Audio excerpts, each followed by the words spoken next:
Israel वाला काम अब ईरान भी करने लगा है, लेकिन कोई बात नहीं, बड़ी बड़ी जंग में ऐसी छोटी छोटी बातें होती रहती हैं। दरअसल पिछली रिपोर्ट आपने मेरी देखी होगी जिसमें मैंने आपको बताया था कि IRGC जो ईरान की सेना है उसने एक दावा किया था कि हमने इजराइल के ऊपर हमले की जो 10वीं लहर छोड़ी थी उस लहर में हमने कुछ खैबर मिसाइलों का भी इस्तेमाल किया और ये एक सरप्राइज हमला था इजराइल के लिए। हमारी जो खैबर मिसाइलें थी वो इजराइल के प्रधानमंत्री बेंजामिन नेतन्याहू के ऑफिस के ऊपर जाकर गिरी। साथ ही साथ इजरायली एयरफोर्स का जो हेडक्वार्टर है उसको भी हमने टारगेट किया। IRGC ने कहा कि हमने इस सरप्राइज अटैक में खैबर मिसाइलों का इस्तेमाल किया। नेतन्याहू की स्थिति अभी भी स्पष्ट नहीं है। नेतन्याहू कहाँ हैं अभी किसी को पता नहीं है। फिलहाल IRGC ने जब इस तरह का बयान दिया था तो ऐसा लग रहा था कि शायद हो सकता है कि IRGC ने जो हमला किया है वो डायरेक्ट नेतन्याहू के ऑफिस पर हुआ है और नेतन्याहू वहां पर मौजूद है। लेकिन दोस्तों IRGC ने ये जो दावा किया था इस दावे को पूरी तरह से इजराइल ने नकार दिया, पूरी तरह से फेक बताया। लेकिन IRGC का ये दावा पूरी तरह से फेक नहीं है दोस्तों।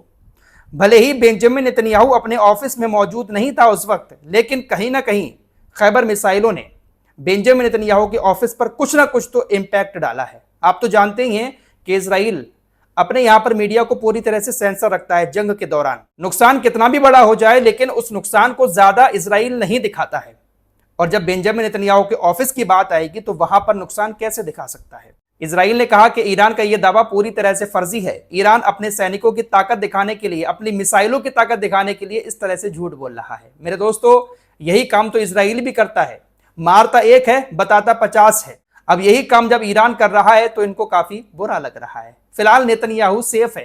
कुछ लोग अब तक खबर चला रहे थे कि बेंजामिन नेतन्याहू देश छोड़कर भाग गया है, वो जर्मनी में पनाह लिए हुए है। ऐसा नहीं है दोस्तों, नेतन्याहू भी बहुत बड़ा वाला है, भागेगा नहीं, क्योंकि इन्होंने अपने देश के अंदर ही कुछ ऐसे बंकर बनाए हुए हैं। इसका जो ऑफिस है वो भी बंकर में ही है। बेंजामिन नेतन्याहू इजराइल में ही है और अभी कुछ देर पहले बेंजामिन नेतन्याहू मीडिया के सामने भी आया था। इससे यह बात कंफर्म हो जाती है कि IRGC ने जो दावा किया था उस दावे में थोड़ा बहुत कहीं ना कहीं दम होगा, लेकिन नेतन्याहू को कुछ नहीं हुआ है। लेकिन कोई बात नहीं, जंग में यह सब होता रहता है। हर देश अपनी सेना की तारीफ करता ही है बड़ा चढ़ाकर। ईरान ने अगर कर दिया तो इसमें झूठ जैसा कुछ नहीं है। फिलहाल अभी कुछ देर पहले ही नेतन्याहू इजराइल में ही एक ऐसी जगह पर दौरे पर गया था जहां पर ईरान की मिसाइलों से लोगों की मौत हुई थी। तबाही देखने गया था और जिन लोगों की मौत हुई है उनके परिवार वालों से मिलने भी गया था।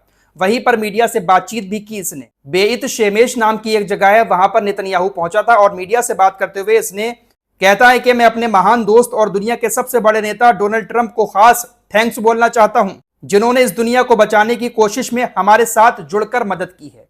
बातें देख रहे हो उन लोगों की, इन लोगों के पास परमाणु हथियार हैं, वो सही है। अगर ईरान परमाणु हथियार बना लेता तो पूरी दुनिया के लिए खतरा हो जाता। तो पूरी दुनिया को ये ईरान के खतरे से बचा रहे हैं।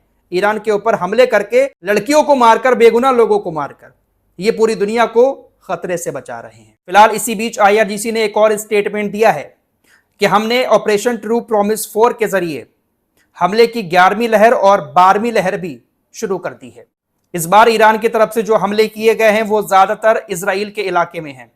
अमेरिका के ऊपर हमले इस बार नहीं हुए हैं। दोस्तों मिडिल ईस्ट में एक लंबी जंग छिड़ी हुई है। अब इस जंग के दौरान इस्लामिक देशों का रोल आप लोग देख ही रहे हैं। अब यहां पर हो सकता है कि आपके दिमाग में एक सवाल आता हो कि ईरान इन तमाम इस्लामिक देशों के ऊपर हमला कर रहा है, लेकिन बदले में ये इस्लामिक देश ईरान के ऊपर हमला क्यों नहीं कर रहे हैं? हमला सिर्फ अमेरिका और इजराइल ही कर रहे हैं, ऐसा क्यों? दरअसल इन तमाम अरबी देशों को यह बात अच्छे से मालूम कि हमने ईरान के ऊपर एक भी हमला किया, एक भी पलटवार किया तो ईरान और ज्यादा खतरनाक तरीके से हमारे ऊपर हमले करेगा। दरअसल ऐसी खबरें सामने आई हैं कि सऊदी अरब के अधिकारी अब इस बात को लेकर परेशान हो रहे हैं कि अमेरिका ने हमें अकेला छोड़ दिया है। ईरान हमारे ऊपर जो हमले कर रहा है तो हम अपने एयर डिफेंस सिस्टम से उसको रोक रहे हैं। अमेरिका ने जो एयर डिफेंस सिस्टम यहां पर अपना तैनात किया था वो सिर्फ इजराइल के हमलों को रोक रहा है, हमें हमारे हाल पर छोड़ दिया है। ऐसा दावा सऊदी के अधिकारियों की तरफ से किया गया है। यह बात ठीक है दोस्तों, ये जो जंग हो रही है इस जंग से इन खाड़ी देशों का भी बहुत बुरा हाल है। सारे कामकाज ठप पड़े हुए हैं, फ्लाइट्स बंद हैं। अपनी रिपोर्ट में पहले बता ही चुका हूं कि सऊदी की जो सबसे बड़ी दुनिया की तेल कंपनी है अरामको, उसका कारोबार ठप हो गया है क्योंकि ईरान ने ड्रोन से वहां पर हमला किया था, उसको बंद करना पड़ा।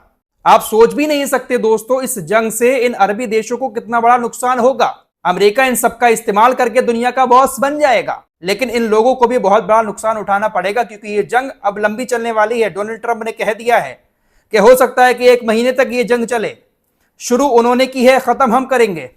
ईरान भी यही कह रहा है कि ये जंग जो है वो लंबी चलेगी और आयतुल्लाह खामनेई की भले ही शहादत हो गई है, लेकिन जो प्लान उन्होंने तैयार किए थे, हम उसी प्लान के तहत इजराइल के ऊपर, अमेरिका के ऊपर और तमाम मिडिल ईस्ट में जो हमारे दुश्मन हैं उनके ऊपर हमले कर रहे हैं। हमारे ऑपरेशन उन्हीं के मुताबिक अभी भी चल रहे हैं। दोस्तों, कल सुबह की रिपोर्ट आपने अगर देखी हो तो उसमें मैंने आपको बताया था कि अमेरिका के कुछ लड़ाकू विमान कुवैत के अंदर क्रैश हुए हैं।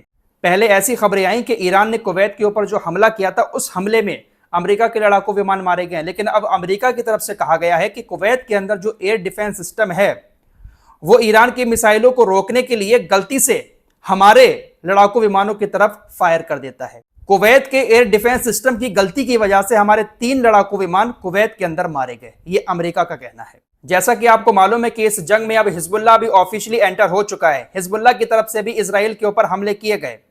जवाब में इजराइल ने हमला करके लेबनान की राजधानी बेरूत में हिजबुल्लाह के इंटेलिजेंस चीफ हुसैन मकलेद को मार दिया है। ऐसा दावा आईडीएफ की तरफ से किया गया है। इजराइल जब भी हमला करता है तो उसमें लोगों की मौत इसलिए हो जाती है क्योंकि इजराइल एयर स्ट्राइक करता है लड़ाकू विमान के जरिए। कोई कहीं पर जा रहा है तो उसके ऊपर से ही मिसाइल फेंक दी। लड़ाकू विमान बड़ी बड़ी मिसाइलें लेकर जाते हैं, बम लेकर जाते हैं, जहां चाहे वो गिरा सकते हैं। स्पीड से गए, गिरा कर निकल लिए, कौन उनको पकड़ रहा है? ईरान की मिसाइलें बहुत दूर से आती हैं, सायरन बजना शुरू होते हैं, तब तक इंटरसेप्ट वाली मिसाइलें उनको मार गिराती हैं। लेकिन हाँ, ईरान के पास भी बहुत तगड़ी मिसाइलें हैं, ये तो सच है दोस्तों। हो सकता है कि ईरान इजराइल और अमेरिका के इंटरसेप्ट मिसाइलों को अभी आजमा रहा हो। पुरानी मिसाइलें ईरान की तरफ से छोड़ी जा रही हैं और हो सकता है कि इन पुरानी मिसाइलों के जरिए जो इंटरसेप्ट मिसाइलें हैं इजराइल और अमेरिका की, उनको कम करवाना चाह रहा हो या खत्म करवाना चाह रहा हो। इसीलिए ज्यादा से ज्यादा ड्रोन छोड़े जा रहे हैं या फिर पुरानी मिसाइलें छोड़ी जा रही हैं। जो बड़ी बड़ी मिसाइलों की बात करता है ईरान, जो हाइपरसोनिक मिसाइलें हैं ईरान के पास, उस टाइप की मिसाइलें ईरान ने अभी छोड़ी ही नहीं है। ईरान को भी ये बात अच्छे से मालूम है कि ये जंग लंबी चलने वाली है। अभी थोड़ा बहुत नुकसान ईरान उठा रहा है इनके हमलों से, लेकिन शायद अपनी ताकत को बचा कर रख रहा है। फिलहाल ये जंग लंबी चलने वाली है। हर एक लेटेस्ट अपडेट के लिए आप हमारे साथ जुड़ सकते हैं, क्योंकि यहाँ पर हर खबर को बहुत आसान भाषा में बताया जाता है, इसलिए चैनल को सब्सक्राइब कर लें।